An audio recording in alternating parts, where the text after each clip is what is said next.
Praise the Lord, hallelujah. Zion வேதாகம ஆய்விற்கு அன்போடு கூட இயேசு கிறிஸ்துவின் நாமத்தில் உங்களை வரவேற்கிறேன். இன்று தினத்திலும் பரிசுத்த மத்தேயு எழுதின சுவிசேஷம் அதிகாரங்கள் 19 முதல் 21 அதிகாரங்களிலுள்ள வசனங்களை தியானிக்க சர்வவல்லமை தேவன் நமக்கு கிருபை பாராட்டுவாராக. 19வது அதிகாரத்திலே, புருஷனானவன் தன் தகப்பனையும் தன் தாயையும் விட்டு மனைவியோடே இசைந்திருப்பான், அவர்கள் இருவரும் ஒரே மாம்சமாய் இருப்பார்கள் என்று ஆண்டவராகிய கிறிஸ்துவானவர் சொல்லுகிறதை குறித்து பார்க்கிறோம்.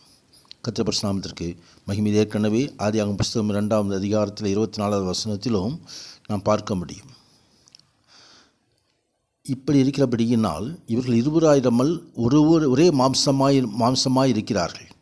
ஆகையால் தேவன் நினைத்ததை மனுஷன் பிரிக்காதிருக்க கடவன் என்று சொல்லி பிரிவினைக்கு அங்கே தேவ பிரமாணம் எதிராக சொல்லுகிறதை குறித்து நாம் பார்க்கிறோம். ஆனாலும் எவனாகிலும் தன் மனைவி வேசித்தனம் செய்தது நிமித்தமே அன்றி அவளை தள்ளிவிட்டு வேறொருத்தியை வாகம் பண்ணினால் அவன் விபச்சாரம் செய்கிறவனாய் இருப்பான். தள்ளிவிடப்பட்டவளை வாகம் பண்ணுகிறவனும் விபச்சாரம் செய்கிறவனாய் இருப்பான் என்று அங்கே உங்களுக்கு சொல்லுகிறேன் என்று சொல்லி ஆண்டவராகிய கிறிஸ்துவானவர் சொல்லுகிறதை நாம் பார்க்க முடியும். திருமண உறவில் உண்மையுள்ள தன்மை இருக்க வேண்டும் என்பதை ஆண்டவராகிய கிறிஸ்துவானவர் நமக்கு கற்றுத்தருகிறார். அதேவேளையிலே சிறு பிள்ளைகள் மேல் கைகளை வைத்து ஜெபம் பண்ணும்படி கிறிஸ்துவிடம் கொண்டு வந்த பொழுது சீஷர்கள் அதட்டினார்கள். ஆனால் ஆண்டவரோ, சிறு பிள்ளைகள் என்னிடத்தில் வருவதற்கு இடம் கொடுங்கள், அவர்களை தடைபடாதிருங்கள், பரலோக ராஜ்யம் அப்படிப்பட்டது என்று சொல்லி கைகளை வைத்து ஜெபம் பண்ணினதை வேதம் வசனம் நமக்கு சுட்டி காட்டுகிறது. அடுத்தபடியாக அதே அதிகாரத்தில் ஐஸ்வர்யவனான ஒரு வாலிபன் ஆண்டிடத்தில் நல்ல போதகரே, நித்திய ஜீவன் அடைவதற்கு நான் எந்த நன்மை செய்ய வேண்டும் என்று கேட்டார். ஆண்டவராகிய கிறிஸ்துவானவரோ, இதோ கற்பனைகளெல்லாம் இப்படி சொல்லுகிறது என்று சொல்லும்போது, சிறு வயது முதல் கற்பனைகளை கை கொண்டிருக்கிறேன் என்று அந்த வாலிபன் சொன்ன பொழுது ஆண்டவராகிய கிறிஸ்துவானவர், நீ பூரண சற்குணனாய் இருக்க விரும்பினால் உனக்கு உண்டானவைகளை விற்று தரித்திரருக்கு கொடு, அப்பொழுது பரலோகத்தில் உனக்கு பொக்கிஷம் உண்டாயிருக்கும், பின்பு என்னை பின்பற்றி வா என்றான். அந்த வாலிபன் மிகுந்த ஆஸ்தியுள்ளவனாய் இருந்தபடியினால் இந்த வார்த்தைகளை கேட்டபொழுது துக்கம் அடைந்தவனாய் போய்விட்டான். ஐஸ்வர்யத்தின் மயக்கம் ஒருபோதும் நம்மை தேவராஜ்யத்திலிருந்து பிரித்துவிடக்கூடாது என்பதை ஆண்டவராகிய கிறிஸ்துவானவர் சுட்டி காட்டுகிறார். முதலாவது, நாம் காட்டுகின்றதான அன்பு, மற்றவர்களிடம் காட்டுகின்றதான அன்பு. நான் பசியாயிருந்தேன், எனக்கு உணவு கொடுத்தீர்கள். நான் தாகமாயிருந்தேன், என் தாகத்தை தீர்க்கிறீர்கள். வஸ்திரம் இல்லாதவனாக இருந்தேன், வஸ்திரம் கொடுத்தீர்கள் என்றெல்லாம் கடைசி நாளிலே ஆண்டவர் சொல்லுவார். கர்த்தருடைய மகிமை உண்டாவதாக.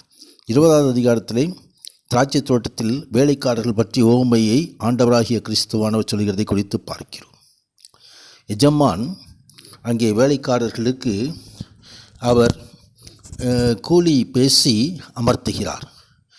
3ஆம் வேளையிலே புறப்பட்டு போய் அங்கே வேலையில் அமர்த்தியவர்களுக்கும் 11ஆம் மணி வேளையிலும் மற்றும் சாயங்காலத்தில் தோட்டத்தில் வந்து எஜமான்களை அழைத்து பிந்தி வந்தவர்கள் தொடங்கி முந்தி வந்தவர்கள் வரைக்கும் ஒரே கூலியை கொடுக்கிறது குறித்து நாம் பார்க்கிறோம். பிந்தினோர் முந்தினராயும் முந்தினோர் பிந்தினராயும் இருப்பார்கள்.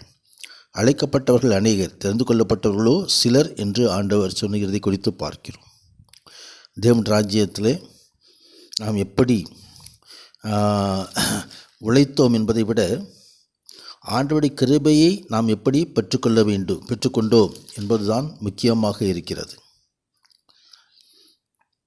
அங்கே அடுத்தபடியாக செபதேயின் குமாரருடைய தாய் தன் குமாரரோடே கொண்டு வந்து அவரை பணிந்து கொண்டு, என் குமாரராகிய 2 பேரில் ஒருவன் உமது வலது பார்சத்திலும் ஒருவன் உமது இடது பார்சத்திலும் உட்கார்ந்திருக்கும்படி அருள் செய்ய வேண்டும் என்று ஆண்டவருடைய சமூகத்திலே வேண்டுதல் வைத்த பொழுது, உங்களில் எவனாகிலும் முதன்மையாயிருக்க விரும்பினால் அவன் உங்களுக்கு ஊழியக்காரனாயிருக்க கடவன். மனுஷகுமாரன் ஊழியம் கொள்ளும்படி வராமல் ஊழியம் செய்யவும் அநேகம்பரை மீட்கும் பொருளாக தம்முடைய ஜீவனை கொடுக்கவும் வந்தார் என்பதை ஆண்டவர் சுட்டி காட்டுகிறார். நாம் ஊழியம் செய்ய வேண்டும், பணி செய்ய வேண்டும். மற்றவர்களுக்கானாலும் நாம் தாழ்மையோடு நமது பணியை தொடர வேண்டும். அதைத்தான் ஆண்டவர் எதிர்பார்க்கிறார். அதற்கு அடுத்தபடியாக எரிகோவிலிருந்து புறப்பட்டு போகையில் 2 பார்வையற்றவர்களை அவர் பார்வையடையும்படியாக மனதுருகி அவர் கண்களை தொட்டு அந்த அற்புதத்தை செய்கிறார். கர்த்தருக்கு மகிமை உண்டாவதாக. 21ஆம் அதிகாரத்திலே அங்கே வெற்றிகரமான எருசலேமுக்குள் பிரவேசிக்கிற பிரவேசத்தை குறித்து வேதவசனம் சொல்லுகிறது. கர்த்தருக்கு மகிமை உண்டாவதாக. அங்கே சகரியா 9ஆம் அதிகாரம் 9வது வசனத்தில் சொல்லப்பட்ட அதே வசனத்தை இங்கேயும் நற்செய்தியாளர் சுட்டி காட்டுகிறார். இதோ உன் ராஜா சாந்த குணமுள்ளவராய் கழுதையின் மேலும் கழுதை குட்டியாக மரியின் மேல் கொண்டு உன்னிடத்தில் வருகிறார் என்று சீயோன் குமார்த்திக்கு சொல்லுங்கள். எழுக்கப்பட்டபடி ஆண்டவராகிய கிறிஸ்துவானவர் திரளான ஜனங்கள் ஓசன்னா கீதம் பாடி ஆண்டவரை தேவாலயத்துக்கு அழைத்து வருகிறார்கள்.